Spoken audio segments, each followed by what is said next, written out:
নমস্কার বন্ধুরা, মানবীর রান্নাঘরে আপনাদের সবাইকে স্বাগত জানাই। আমার আজকের রেসিপি তিতার ডাল বা তেঁতোর ডাল। লাউ আর উচ্ছে বা করলা দিয়ে কাঁচা মুগ ডালে এই রেসিপিটা করা হয় আমাদের।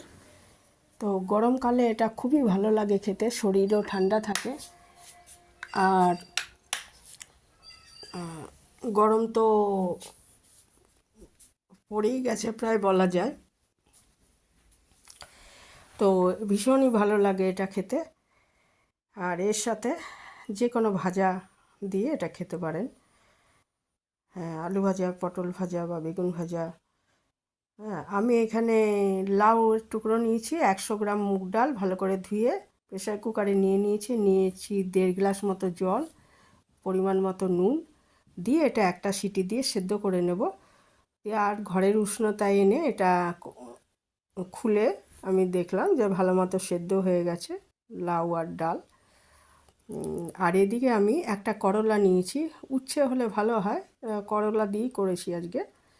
আর একটু আদা নিয়েছি, আদাটা একটু বেশিই লাগবে, বড় 1 চামচ আদা বাটা আমার দিয়েছি আমি এতে। তো নিয়ে নিলাম সর্ষের তেল, আর ফোড়ন হিসাবে ব্যবহার করছি আমি তেজপাতা, আদা বাটা আর তার আগে আমি করলাটা একটু ভেজে নিচ্ছি, নুন হলুদ দিয়ে একটু ভেজে নিচ্ছি। নুনটা একটু বুঝে দিতে হবে, কারণ ডালের মধ্যে অলরেডি নুন আছে, খুব সামান্য নুন দিয়েছি। দিয়ে এটা ভালো করে ভেজে তুলে রাখছি করলাটা।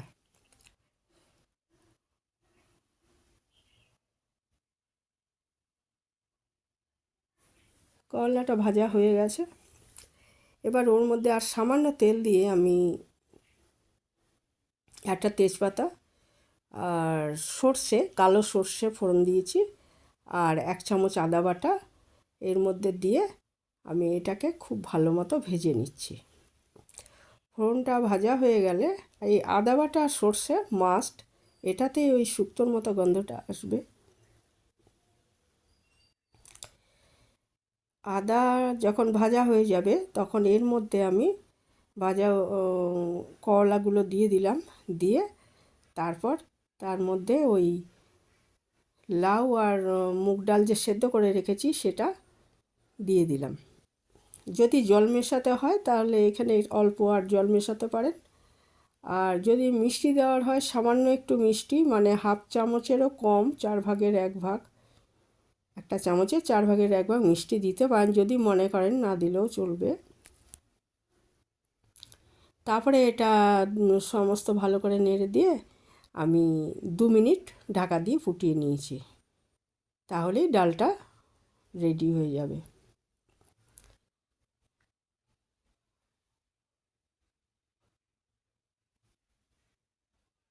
তো ভীষণ ভালো হয় এটা খেতে, এমনকি পেটের গন্ডগোল থাকলে ওটা খাওয়া যাবে, কারণ কাঁচা মুগ ডাল হচ্ছে একদম ঠান্ডা জিনিস। ভাজা মুগ ডালটা একটু অম্বল হয় অনেকের, কিন্তু কাঁচা মুগ ডাল সবার জন্যই ভালো, কোনো অসুবিধা নেই খেতে। তো খুব ভালো হয় এটা খেতে। আমার এটা তৈরি হয়ে গেছে একদম। তো তিতার ডাল একদম রেডি গরম ভাতের সঙ্গে পরিবেশনের জন্য। যারা এ পর্যন্ত দেখলেন তাদের অনেক ধন্যবাদ জানাই। ভালো থাকবেন সবাই। অবশ্যই একটা লাইক দেবেন, অনেকেই লাইক দেন না। তো আজ এখানেই শেষ করলাম।